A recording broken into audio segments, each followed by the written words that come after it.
На денешната владина седница донесовме одлука за понатамошно замрзнување на цените на основните прехранбени производи,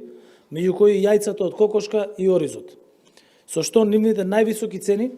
ќе останат на нивото на цените кои се применувале на 15 март 2023 година со важност до 30 април 2023 година.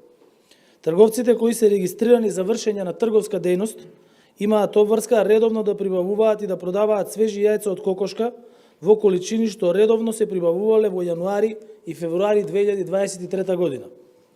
Во изминатиот период утврдивме значаен пораст на цените на ориз и јајца како резултат на движењата во однос на извоз и увоз на овие производи. За таа цел, а во пресрет на предстојните празници Великден и Бајрам, со цел да се спречи евентуален дисбаланс на домашниот пазар и недостаток на јајца од кокошка,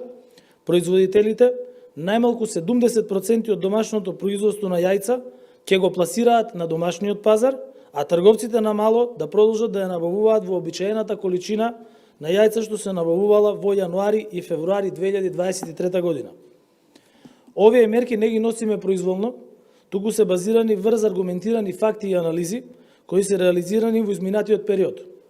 Би сакал повторно да укажам дека ги следевме и ќе ги следиме случувањата на домашниот, но и на светските пазари. И соодветно на тоа како влада ќе реагираме со нашите механизми со цел да не дозволиме дисбаланс на домашниот пазар, што би се одразило и врз семејниот буџет на граѓаните. Замрзнувањето на цената на јајцето и оризот е продолжение на нашиот сет мерки кои ги донесовме претходно,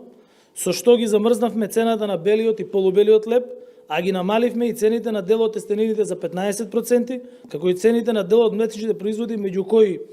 кравиото млеко, урдата, сирењето, кашкавалот, киселото млеко, павлаката и јогуртот за 10%.